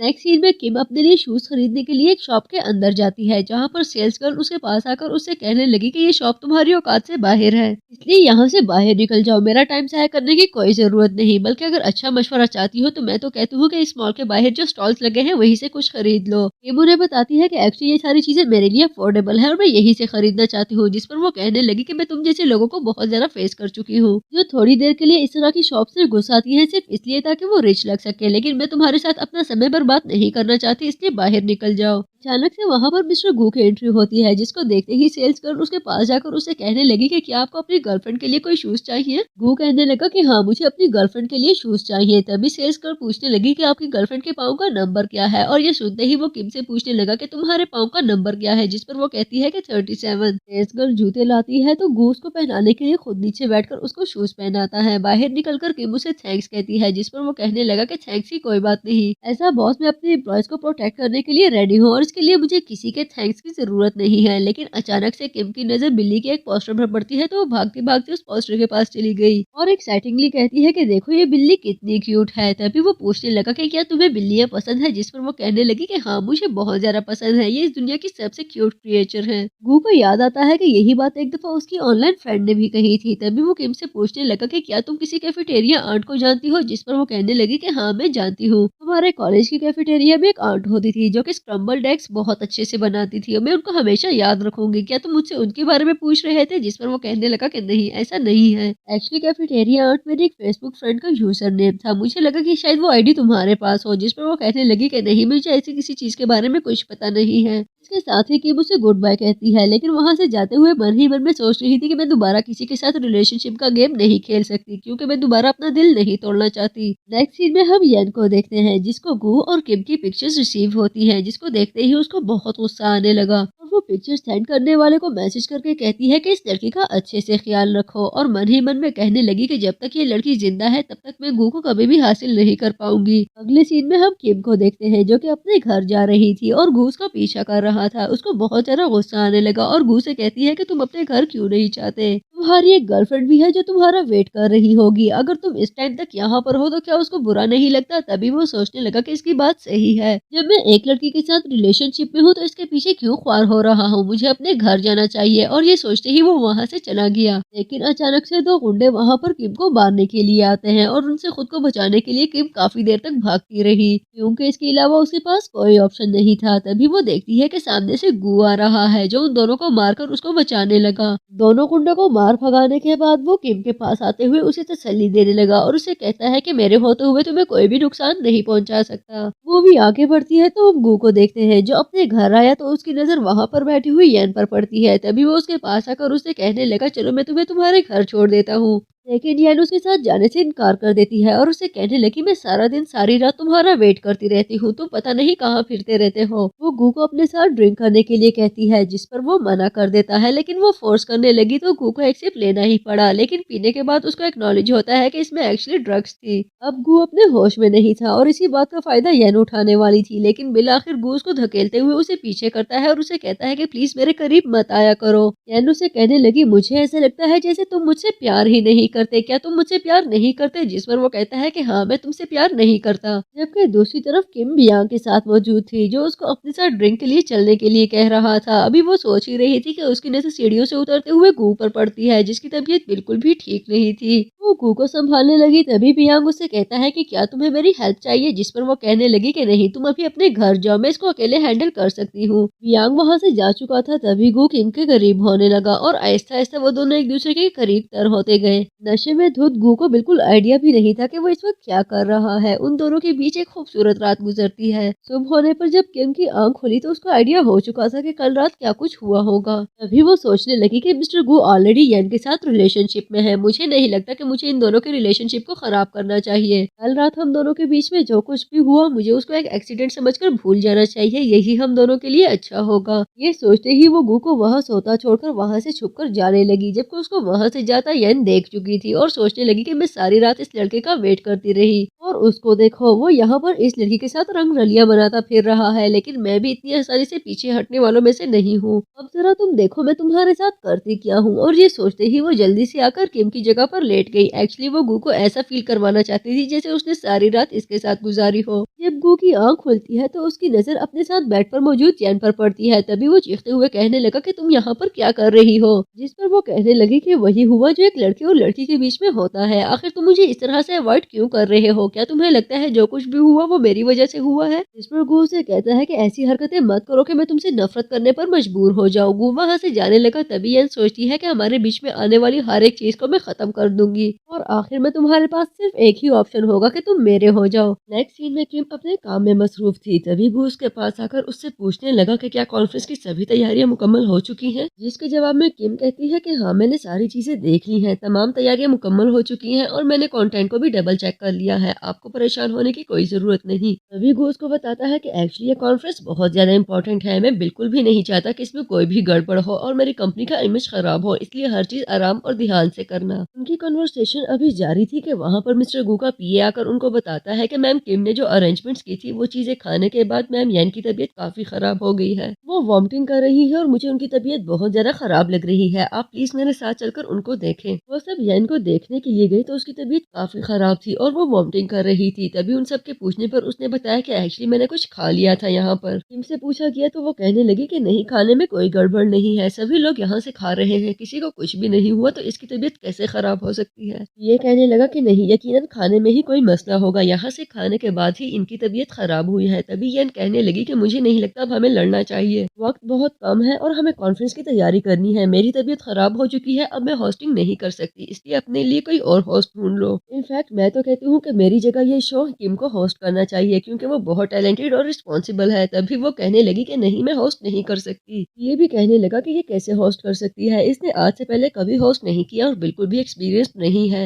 लेकिन गू को किम पर पूरा यकीन था। तभी पीए से कहने लगा, इसको जल्दी से इसका ड्रेस दे दो, मैं अच्छे से जानता हूँ कि ये कर लेगी, ये काफी रिस्पॉन्सिबल और कैपेबल लड़की है। वो सब वहाँ से जा चुके थे। तभी यन अपने कोलीग से कहने लगी, आज मैंने इस लड़की को जिस आग में डाला है, ये जाकर भी खुद को वहाँ से नहीं निकाल पाएगी, ये दो लोगों को फेस नहीं कर सकती, कहाँ एक पूरे कॉन्फ्रेंस को होस्ट करना। मैं अच्छे से जानती हूँ कि ये आज सब कुछ खराब कर देगी और इसके बाद गू इसकी शक्ल भी नहीं देखना चाहेगा। नेक्स्ट सीन में कॉन्फ्रेंस की तैयारियां मुकम्मल हो चुकी थी और कॉन्फ्रेंस स्टार्ट होने में बस कुछ ही देर था। सभी लोग स्टेज पर होस्ट का वेट कर रहे थे लेकिन स्टेज पर कोई भी मौजूद नहीं था। यन अच्छे से जानती थी कि किम इतने सारे लोगों को फेस नहीं करना चाहती और ना ही उसमें इतना कॉन्फिडेंस है। तभी वो गू से कहने लगी कि अगर उससे नहीं हो रहा तो क्या मैं चली जाऊं करने के लिए। गू से कोई भी जवाब नहीं देता लेकिन एक्चुअली खाली स्टेज को देखकर लोग बहुत ज्यादा बातें बना रहे थे। अचानक से स्टेज पर किम की एंट्री होती है। न्यू गेटअप में वो बहुत ज्यादा खूबसूरत लग रही थी। अपनी खूबसूरती से उसने न सिर्फ स्टेज बल्कि पूरे कॉन्फ्रेंस को चार चांद लगा दिए। काफी कॉन्फिडेंटली वो सब लोगों को एड्रेस करते हुए उन्हें बताने लगी कि पूरे 3 साल की मेहनत के बाद उनकी कंपनी ने न्यू प्रोडक्ट्स को लॉन्च किया है, जिसको जानकर आप सबको बहुत ज्यादा एक्साइटमेंट होने वाली है। लेकिन जैसे ही वो पिक्चर्स दिखाने लगी, स्क्रीन पर सिर्फ ब्लैंक पेजेस आ रहे थे। ये देखते ही सभी लोग अजीब सी बातें बनाने लगे और वो खुद भी काफी हैरान रह गई। येन सोच रही थी कि अब मैं देखती हूँ कि तुम क्या करती हो। जो फ्लैश ड्राइव मैंने तुम्हें दी थी उसमें कुछ भी नहीं था, कोई भी प्रोडक्ट नहीं, सिर्फ ब्लैंक पेजेस। लेकिन किम सिचुएशन को अच्छे से हैंडल करते हुए कहने लगी कि एक्चुअली इन ब्लैंक पेजेस को दिखाकर मैं चाहती हूँ कि आप लोग प्रोडक्ट्स को खुद इमेजिन करें, मैं सस्पेंस क्रिएट करना चाहती हूँ। इसके साथ ही स्क्रीन पर प्रोडक्ट्स नजर आने लगी तो वो प्रोडक्ट्स के बारे में इंफॉर्मेशन देते हुए बताने लगी कि ये प्रोडक्ट्स आपके लिए बहुत ज्यादा यूजफुल होने वाली हैं क्योंकि इनको आर्टिफिशियल इंटेलिजेंस के जरिए बनाया गया है। कॉन्फ्रेंस बहुत अच्छे से हो चुकी थी और कॉन्फ्रेंस खत्म होने के बाद सभी लोग उसको स्टैंडिंग ओवेशन देते हैं। तभी गूज के पास आकर उससे कहता है कि बहुत खूब, तुमने अपनी जॉब बहुत जबरदस्त की और बहुत अच्छे से सारी चीजों को हैंडल किया। तभी वो कहने लगी कि ये सब क्या था येन, तुमने मुझे खाली ड्राइव क्यों दी है। येन उससे कहने लगी, ये तुम क्या बातें कर रही हो, क्या तुम मुझे फ्रेम करना चाहती हो, भला मैं तुम्हें क्यों ब्लैंक ड्राइव दूंगी। तभी किम उसको रिकॉर्डिंग सुनाती है जिसमें येन अपने कोलीग से कह रही थी कि मैंने उसकी ड्राइव को एक ब्लैंक ड्राइव से रिप्लेस कर दिया है, अब तुम देखना सब लोगों के सामने वो कितनी एम्बेरस होने वाली है। गू येन से इसके बारे में पूछने लगा। तभी वो कहती है कि ये लड़की झूठ बोल रही है, ये सारी रिकॉर्डिंग भी झूठी है, मैंने ऐसा कुछ भी नहीं किया और ना ही मैं ऐसा कभी करना चाहूंगी। जिस पर गू से कहता है कि झूठ वो नहीं बल्कि तुम बोल रही हो, तुम हमेशा से झूठ बोलती आ रही हो और सब लोगों को धोखा दे रही हो, मुझे समझ नहीं आती तुम ऐसा क्यों करती हो। तभी वो कहने लगी कि गू मैं तुमसे बहुत ज्यादा प्यार करती हूँ, आज से नहीं बल्कि पिछले 10 सालों से मैं तुमसे बहुत ज्यादा प्यार करती हूँ, लेकिन पता नहीं तुम मुझे क्यों नहीं पसंद करते। ठीक है कि मैंने गलत किया लेकिन ये मैंने सिर्फ और सिर्फ तुम्हारे प्यार में किया। तभी कि उसे कहने लगी कि प्यार या सेल्फिशनेस, तुम उसके प्यार में उसकी 3 साल की मेहनत कैसे खराब कर सकती हो। तुम्हें आइडिया होना चाहिए था कि तुम्हारे तुम्हारी इस हरकत की वजह से कंपनी को कितना बड़ा नुकसान होने वाला था, लेकिन तुम्हें इन सब चीजों से बिल्कुल भी कोई फर्क नहीं पड़ता। लेकिन गू की तो अब जैसे बसी हो चुकी थी। तभी वो कहने लगा कि मुझे इस लड़की से नफरत होती जा रही है, तुम्हारी हरकतें मुझे तुमसे दूर होने पर मजबूर करती हैं। डेमियन से कहने लगी कि तुम जैसे लोग कभी किसी से सच्चा प्यार कर ही नहीं सकते, क्योंकि वो हमेशा सिर्फ अपना फायदा और दूसरों का नुकसान ढूंढते रहते हैं। और ये सुनते ही येन उसको मारने के लिए आगे बढ़ी, लेकिन मिस्टर गूस को रोकते हुए उसे कहने लगा कि इस पर हाथ उठाने की गलती बिल्कुल भी मत करना। मैं तुम्हें बता दूं कि मेरा और तुम्हारा आज के बाद कोई रिलेशनशिप नहीं। मुझे भूल जाओ तो ही अच्छा होगा। मैं तुम्हारे साथ किसी किस्म का कांटेक्ट नहीं रखना चाहता, इसलिए मुझे कभी भी कांटेक्ट मत करना। मैंने तुम्हें एक बहुत अच्छी लड़की समझा था। मैं तुम्हें कैफेटेरिया आंट के नाम से जानता था, जिसकी हरकतें और आदतें मुझे बहुत पसंद थी, लेकिन तुम उसके बिल्कुल ऑपोजिट हो। और ये नाम सुनते ही किम कहने लगी कि ये तुम क्या कह रहे हो, तुम इसको कैफेटेरिया आंट क्यों बुला रहे हो? और उसे अपना फोन दिखाते हुए कहने लगी कि क्या तुम इस नाम की बात कर रहे हो? जिसको देखते हुए गू कहने लगा, ये अकाउंट तुम्हारे पास कहाँ से आया? जिस पर वो बताती है कि ये अकाउंट मेरा था, लेकिन अब तुमने मुझे ब्लॉक कर दिया, लेकिन तुम इसको कैफेटेरिया आंट क्यों बुला रहे हो? गू कहने लगा कि एक्चुअली येन ने मुझे कहा था कि ये अकाउंट इसका है और हम दोनों ऑनलाइन बातें करते थे। ये मेरी गर्लफ्रेंड है, तभी मैंने इसको अपने करीब आने दिया और इसी ने मुझे इस अकाउंट को ब्लॉक करने के लिए कहा था। लेकिन कहीं ना कहीं मैं मन ही मन में जानता था कि जिस लड़की से मैं बातें करता था वो कोई और नहीं बल्कि तुम हो, क्योंकि तुम्हारी आदतें बिल्कुल कैफेटेरिया आंट की तरह थी। लेकिन अगर ये अकाउंट तुम्हारा था तो तुमने मुझे बताया क्यों नहीं? मैंने कितनी दफा तुमसे पूछा कि क्या ये अकाउंट तुम्हारा है, लेकिन तुमने हमेशा मुझे मना ही किया। तभी वो कहने लगी कि एक्चुअली तब तुम रिलेशनशिप में थे। मैं सच बताकर तुम्हारे रिलेशनशिप को खराब नहीं करना चाहती थी, लेकिन मुझे आइडिया नहीं था कि तुम्हारी रिलेशनशिप की बेस ही झूठ पर बनी हुई है। देखो जरा इस लड़की का कॉन्फिडेंस, कितने धैर्य से मेरी आइडेंटिटी यूज कर रही है और ऊपर से मुझे ही नीचे दिखाने की कोशिश करती है।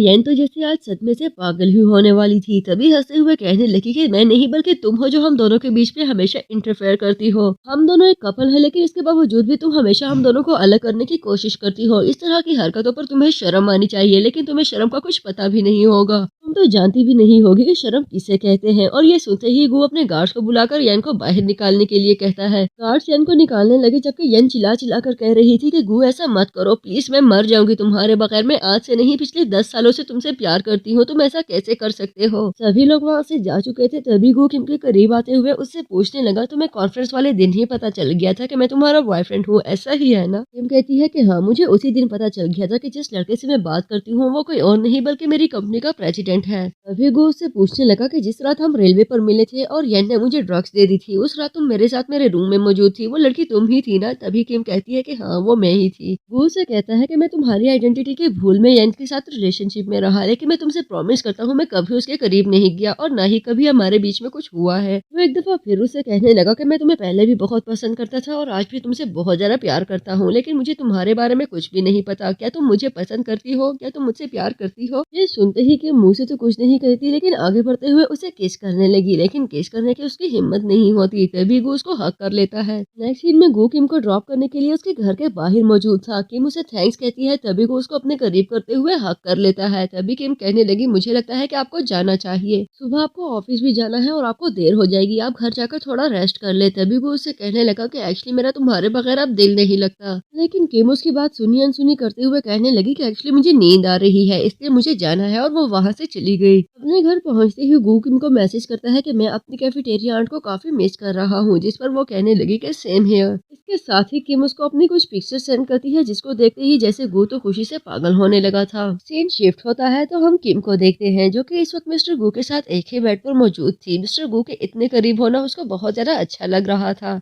अचानक से मिस्टर गू के नंबर पर कॉल आती है। उसने कॉल अटेंड की तो पीए उसे बताने लगा कि एक्चुअली आपकी कंपनी में बहुत बड़ा मसला हो गया है, आप जल्दी से कंपनी पहुंचे। गू किम के साथ ऑफिस आता है तो वो देखता है कि शेन को जेल भेजने की वजह से उसके डैड ऑफिस के बाहर प्रोटेस्ट कर रहे हैं। उसने बहुत सारे मीडिया पर्सन को इकट्ठा किया हुआ है, इन्होंने मेरे बेगुनाह बेटे को जेल भेज दिया, उसने कुछ भी नहीं किया था, बस एक छोटी सी गलती, और उसके लिए भी उसने इनके पाँव पड़कर माफी मांगी। लेकिन ये एक बहुत ही जालिम और जाबिर इंसान है, जिनको गरीबों पर बिल्कुल भी तरस नहीं आता। मैं तो कहता हूँ कि ऊपर वाला इनकी पूरी कंपनी का सत्यानाश कर दे तो ही अच्छा हो, मैं इनको बिल्कुल भी माफ नहीं करूंगा। और ये सब कुछ इनके सेक्रेटरी किम की वजह से हुआ है, ना ही वो वहाँ वहाँ पर आती, ना ही वो सब होता और आज मेरा बेटा मेरे सामने सही सलामत होता। सिर्फ इतना ही नहीं बल्कि ये सब कहने के बाद वो भागता भागता एक दीवार से अपना सर मार देता है, जिसके बाद उसकी तबीयत काफी खराब हो गई और मीडिया पर्सन इस बात को लेकर बहुत ज्यादा उछाल रहे थे। सीन शिफ्ट होता है तो हम मिस्टर गू को देखते हैं, जो कि इस वक्त अपने ऑफिस में मौजूद थे। उनके पीएम के पास आकर उन्हें बताने लगे कि कंपनी के स्टॉक्स बहुत ज्यादा गिर चुके हैं और अगर सब ऐसे ही चलता रहा तो हो सकता है कि एक दिन हमें लेने के देने पड़ जाए। सेक्रेटरी किम की वजह से बहुत ज्यादा प्रेशर आ रहा है, इसलिए अच्छा होगा आप उसे फायर कर दें। अगर आप उसको अपने साथ ना लेकर जाते तो ये सब बिल्कुल भी ना होता, लेकिन मिस्टर गू उसको फायर करने से इनकार कर देता है और उससे कहने लगा कि जो होता है हो जाए, मैं उसको फायर बिल्कुल भी नहीं करूंगा। पीए को बिल्कुल अच्छे से अंदाजा था कि मिस्टर गू का यही फैसला होगा, तभी उसको गुस्सा आने लगा और वो कहता है कि क्या हो गया है, आपने अपनी आंखें बंद क्यों कर ली है, फायर करने से भला क्या हो जाना है। अगर वो ऑफिस में ना भी रहे तो आपकी लाइफ में तो रहेगी ही, तो इसके लिए क्यों सारी चीजें दाव पर लगा रहे हैं। इस तरह के वक्त में वो कुफी से अच्छा होगा कि आप सोच समझकर फैसला लें, ताकि ऐसा ना हो कि पूरी की पूरी कंपनी ही दाव पर लग जाए। लेकिन मिस्टर गू तो जैसे अपनी बात पर अटक ही गए थे। तभी उनका पीए उनसे कहने लगा कि मैंने कितने सालों से आपके साथ वफादारी की है, लेकिन ऐसे लगता है जैसे आपके सामने मेरी बात की कोई अहमियत नहीं। अगर आप उस लड़की को फायर नहीं करते तो मैं यहाँ से रिजाइन करके चला जाऊंगा। जिस पर मिस्टर प्रेसिडेंट उसे कहते हैं कि ठीक है, तुम शौक से रिजाइन देकर जा सकते हो, और पीए इसके साथ ही अपना सामान पैक करके वहाँ से चला गया।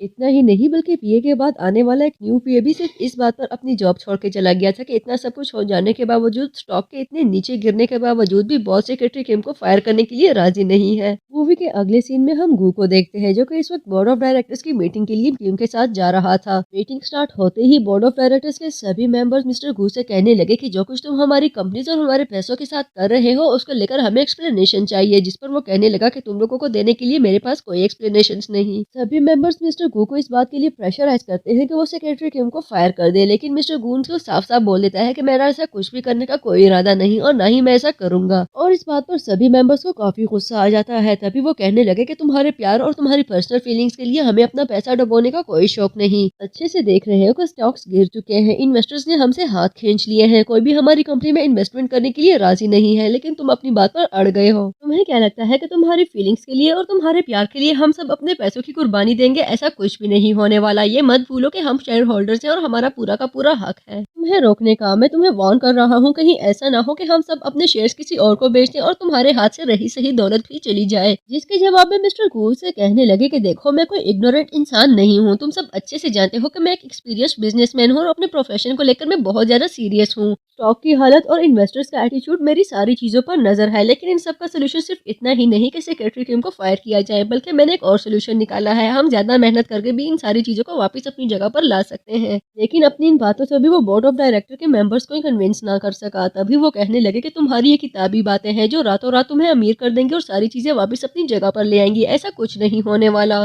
तुम एक इमेच्योर और टीनेजर लड़के की तरह बातें कर रहे हो। तुम इस बात को समझते क्यों नहीं कि जितने प्रैक्टिकल और रियलिस्टिक हो जाओ उतना ही तुम्हारे लिए अच्छा होगा। तभी मिस्टर गू कहने लगे कि मैं अपने तरीके से काम करना चाहता हूँ। शॉर्टकट्स लेने के बजाय, किसी को फायर करके वापस अपनी जगह पर आने के बजाय, मेरा बिलीव यह है कि मैं मेहनत के जरिए वापस अपनी चीजें सही कर सकता हूँ। मैं बहुत जल्द मेहनत करके 4C टेक्नोलॉजी को लॉन्च करने वाला हूँ। भले मुझे इसके लिए दिन रात एक ही क्यों ना करना पड़े, लेकिन मैं कभी भी किम को फायर नहीं करूंगा। लेकिन मैं तुम सबको चैलेंज करता हूँ कि मैं कंपनी के स्टॉक को दोबारा दुगना कर दूंगा। सीन शिफ्ट होता है तो हम यैन को देखते हैं, जिसके साथ इस वक्त न सिर्फ पीए बल्कि बियांग भी मौजूद था और वो सब मिस्टर गू के खिलाफ प्लानिंग करने में काफी बिजी थे। तभी पीए कहने लगा कि इस बंदे को अपनी चॉइस पर बहुत फख्र है, ये कभी भी सेक्रेटरी को फायर नहीं करने वाला, लेकिन देखो इसकी हरकतों की वजह से ये बहुत जल्द फायर कर दिया जाएगा और फिर इसकी पोजीशन मेरे हाथों आएगी। तभी बियांग भी कहने लगा कि फाइनेंशियल मार्केट में गू ने अपनी बहुत अच्छी पोजीशन बनाई है, उसको रिप्लेस करना मुश्किल जरूर है लेकिन इम्पॉसिबल नहीं। मैं इसको जरूर रिप्लेस करना चाहूंगा। गू को उसकी पोजीशन से नीचे गिराने के लिए वो तीनों काफी ज्यादा एक्साइटेड भी थे और डिटरमिन्ड भी।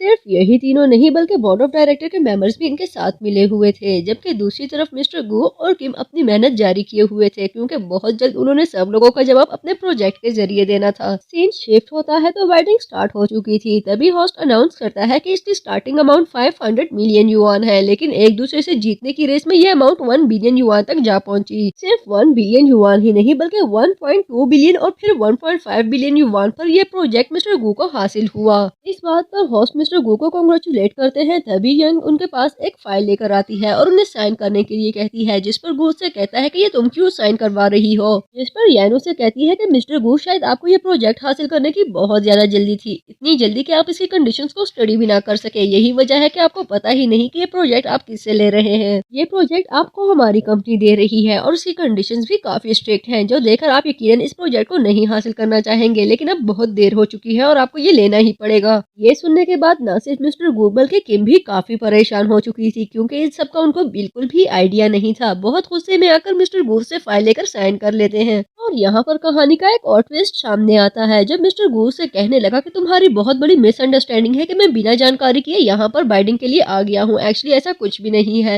इनफैक्ट शायद तुम्हें ये प्रोजेक्ट देने की बहुत ज्यादा जल्दी थी, तुम्हें आइडिया ही नहीं हो सका कि तुमने कौन सी फाइल को साइन किया है। इस फाइल के अकॉर्डिंगली तुम्हें मुझे मंथली 1 बिलियन युआन देना होंगे। इसका शायद तुम्हें इतना झटका ना लगे, लेकिन तुम्हारे बगल में मौजूद मिस्टर बियांग को इसका बहुत जबरदस्त झटका लगने वाला है। आखिर वो खुद को वैंग इंडस्ट्रीज का प्रेसिडेंट कहलवाना इतना पसंद जो करता है। और ये सब सुनते ही बियांग के तो जैसे कानों से धुआं ही निकल पड़ा। तभी वो कहने लगा कि ये सब क्या हो रहा है, ये क्या बकवास है, तुम लोगों ने ये क्या कर दिया है मेरे साथ, आखिर ये क्या हो गया है। यैन को तो समझ ही नहीं आ रही थी कि ये सब हो क्या रहा है। तभी वो पूछने लगी कि ये सब कैसे हो गया, मैंने फाइल में ऐसी कोई स्टेटमेंट इंटर नहीं करवाई, तो फिर ये तुम कैसे कह सकते हो।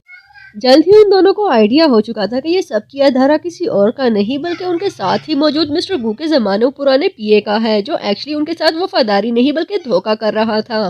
फ्लैशबैक के थ्रू हम मिस्टर गू को देखते हैं, जो कि इस वक्त अपने पीए के साथ मौजूद थे। उनके पीए उनको अपडेट्स देते हुए कह रहे थे कि कंपनी में बहुत सारी चीजें ऐसी हो रही हैं जो कि नहीं होनी चाहिए। सिर्फ कंपनी के अंदर से ही नहीं बल्कि बाहर से भी मैंने बहुत सारी चीजें ऐसी नोटिस की हैं जो ना सिर्फ आपके बिजनेस को बल्कि आपकी पर्सनल लाइफ को भी बुरी तरह से इफेक्ट कर सकती है। मैंने बहुत ज्यादा इन्वेस्टिगेशन करवाई है, तभी मुझे पता चला कि इन सारी चीजों में मिस्टर बियांग इन्वॉल्व है। लेकिन मैं अच्छे से जानता हूँ कि ये सब वो अकेले नहीं कर सकता, उसके पीछे यकीनन कोई ना कोई मौजूद है। ये की बातों ने मिस्टर गू को काफी कॉशियस कर दिया था। तभी वो उससे कहने लगा कि मैं न सिर्फ अपनी कंपनी में बल्कि अपनी लाइफ में कोई भी डिस्टर्बेंस नहीं चाहता, इसलिए तुम अच्छे से देखो कि इन सब के पीछे कौन है, बियांग के साथ कौन इन्वॉल्व है, मुझे जल्दी से इस बात का पता लगना चाहिए। ये सब सुनते ही मिस्टर बियांग को बहुत ज्यादा गुस्सा आने लगा और वो पीए से कहने लगा कि दोस्ती की आड़ में तुमने हमारी ही पीठ में छुरा घोंप दिया, तुम्हें शर्म आनी चाहिए। हमें कहते रहे कि तुम मिस्टर गू से नफरत करते हो, उससे उसकी पोजीशन और उसका स्टेटस छुड़ाना चाहते हो, लेकिन देखो तुम एक्चुअली उसी के साथ नमक हलाली कर रहे थे। तुम्हें शर्म आनी चाहिए, जिस तरह तुमने हमसे झूठ बोला और हमें धोखा दिया, मुझे तुम्हारी शक्ल भी नहीं देखनी।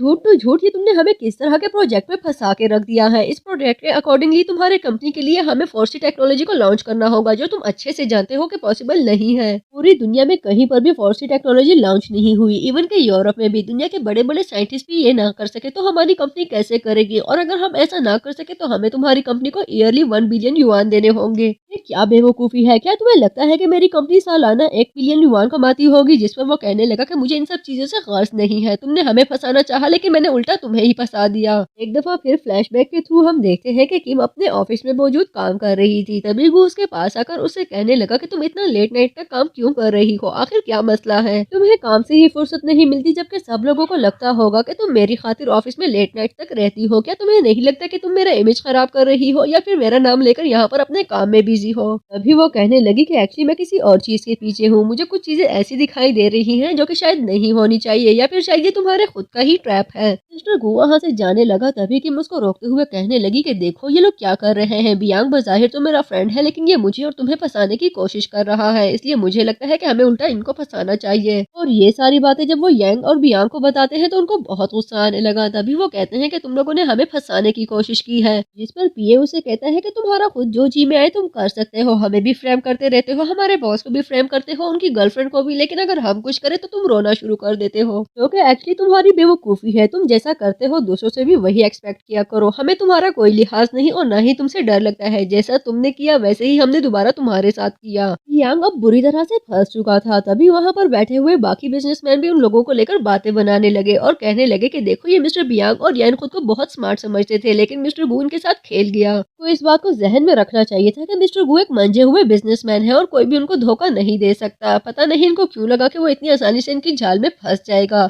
उनके मुंह से ये बातें सुनते ही यैन गु से कहने लगी कि देखो गु, तुम अच्छे से जानते हो कि मेरा बियांग के साथ कोई ताल्लुक नहीं। इनफैक्ट मैं तो इसको जानती भी नहीं थी। तुम अच्छे से जानते हो कि ये किम का फ्रेंड है। जो कुछ भी इसने तुम्हारे और तुम्हारी कंपनी के साथ किया या करना चाहा उस सबसे मेरा कोई ताल्लुक नहीं। प्लीज तुम मुझे इसके साथ इन्वॉल्व बिल्कुल भी मत समझना। ये सब किया धरा इस मिस्टर बियांग का है। मैं तो कहती हूँ इसको अभी के अभी जेल भेजो। मिस्टर गु कुछ कहता है इससे पहले ही किम आगे बढ़ते हुए कहने लगी कि तुम्हें मुझे कुछ एक्सप्लेनेशन देना होंगी। अगर बियांग मेरा फ्रेंड है तो क्या तुम्हारा कोई हक बनता है कि तुम मेरे और मिस्टर गु के खिलाफ प्लानिंग करो, वो भी आधी रात को क्लब में बैठकर, और तुम्हें लगता है कि अब हम तुम्हारी बात मान लेंगे? अगर तुम मिस्टर गु की इतनी ही सगी हो तो बोर्ड ऑफ डायरेक्टर के मेंबर्स को इस बात पर क्यों कन्विंस कर लिया कि वो हमारी कंपनी से अपने हाथ खींच ले और सारी की सारी चीजें मिस्टर गु को अकेले ही मैनेज करना पड़ी और अब यहाँ पर अपने कैरेक्टर की सफाई देने के लिए पहुंच गई हो। तभी भी ये कहने लगा कि इनफैक्ट तुमने बहुत अच्छा किया कि उन बोर्ड ऑफ डायरेक्टर के मेंबर से हमारी जान छुड़वा दी। वो बहुत ज्यादा गम्बलिंग कर रहे थे, कंपनी के फंड्स में भी वो लोग बहुत ज्यादा बेईमानी कर रहे थे। हम तो वैसे भी उनसे अपनी जान छुड़वाना चाहते थे, लेकिन तुम्हारी वजह से इन सबसे हमारी जान छूट गई और हमें बहुत ज्यादा आसानी हुई। इनफैक्ट मुझे तो लगता है कि पैदा होने के बाद तुमने पहली दफा कोई अच्छा काम किया होगा। और इसके साथ ही मिस्टर गु बाकी बिजनेसमैन को अनाउंस करते हैं कि मिस्टर बियांग की फैमिली बहुत जल्दी 4C टेक्नोलॉजी लॉन्च करने वाली है। उसका कॉन्ट्रैक्ट भी तैयार हो चुका है जो कि मिस्टर बियांग ने मेरे साथ पर्सनली साइन किया है। सिर्फ इतना ही नहीं बल्कि बहुत जल्दी मिस्टर बियांग की कंपनी इस टेक्नोलॉजी को अपग्रेड भी करने वाली है और फिर वो फ्री ऑफ चार्ज भी होगी। कॉन्ट्रैक्ट के अकॉर्डिंगली मैंने इनको 1.5 बिलियन युआन पेमेंट करनी है, लेकिन उसके बाद इनकी कंपनी मुझे ऐसी 4C टेक्नोलॉजी देगी जिसको लॉन्च करने के बाद यूजर्स को किसी किस्म की पेमेंट करने की कोई जरूरत नहीं। आप सब उसको फ्री ऑफ चार्ज यूज कर सकते हैं। और ये सुनते ही सभी लोग क्लैपिंग करने लगे, जबकि बियांग तो जैसे पागल ही होने वाला था। तभी वो कहने लगा कि ये तुम क्या ओल फोल बक रहे हो। तुम अच्छे से जानते हो कि 1 साल के टेन्योर में इस तरह की टेक्नोलॉजी का बनना बिल्कुल भी पॉसिबल नहीं, और फिर मुझे तुम्हें 1 बिलियन युआन देने होंगे जो कि मेरे पास बिल्कुल भी नहीं। तुम क्यों मुझे पागल करना चाहते हो? क्या तुम्हें मेरी हालत नजर नहीं आ रही, या फिर शायद तुम्हें मेरे हाल पर तरस ही नहीं आ रहा? तुम क्यों मेरी कंपनी को बैंकक्रप्ट करने पर तुले हुए हो? अभी मिस्टर गु से कहता है कि पहले तुम्हें कॉन्ट्रैक्ट साइन करने की बहुत जल्दी थी, तुम मुझे किसी भी तरह से नीचा दिखाना चाहते थे। अब चिल्ला चिल्ला कर रोने का कोई फायदा नहीं, जो हो चुका है उस पर अब सब्र करो। तुम्हें पहले ही आइडिया हो जाना चाहिए था कि जो हरकतें तुम करते फिर रहे हो उसके कॉन्सिक्वेंसेस क्या हो सकते हैं। तुम एक लड़की के कहने पर इतने बड़ा स्टेप कैसे उठा सकते हो? स्पोर्ट्समैन स्पिरिट दिखाओ और इन सारी चीजों को अच्छे से फेस करो, तुम्हारे लिए यही अच्छा होगा। ये बोलते ही गु किम को वहाँ से जाने के लिए कहता है और वो दोनों चले गए, जबकि बियांग चिल्लाते हुए अपने हाथ में मौजूद कॉन्ट्रैक्ट फाड़ देता है। और ये देखते ही येन उसकी तरफ बढ़ते हुए उसे मारने लगी और उसे कहती है कि ये तुम कैसे कर सकते हो, तुमने क्या कर दिया है। मूवी के लास्ट सीन में हम किम को देखते हैं जो कि हमेशा की तरह एक दफा फिर अपने ऑफिस जा रही थी, लेकिन आज उसको अपना स्टाफ एलिवेटर यूज करने की बिल्कुल कोई जरूरत नहीं थी। अपने कार्ड के थ्रू वो प्रेसिडेंट एलिवेटर को खोलती है जहां पर उसके वेलकम के लिए मिस्टर गु पहले से ही मौजूद थे और वो उसको अंदर आने के लिए इशारा करते हैं। मिस्टर गु प्यार भरे अंदाज में उसके करीब होते हैं तो वो भी उनको एक्सेप्ट कर लेती है, क्योंकि आज उनके बीच ना कोई तीसरा मौजूद था और ना ही किसी किस्म की मिसअंडरस्टैंडिंग। इसके साथ ही हमारी जबरदस्त सी मूवी की हैप्पी एंडिंग हो चुकी थी। लेकिन अगर यहाँ तक पहुँच चुके हो तो वीडियो को लाइक करना और चैनल को सब्सक्राइब करना बिल्कुल मत भूलिएगा। मजीद ऐसी जबरदस्त चाइनीज मूवीज के लिए स्टे ट्यून्ड।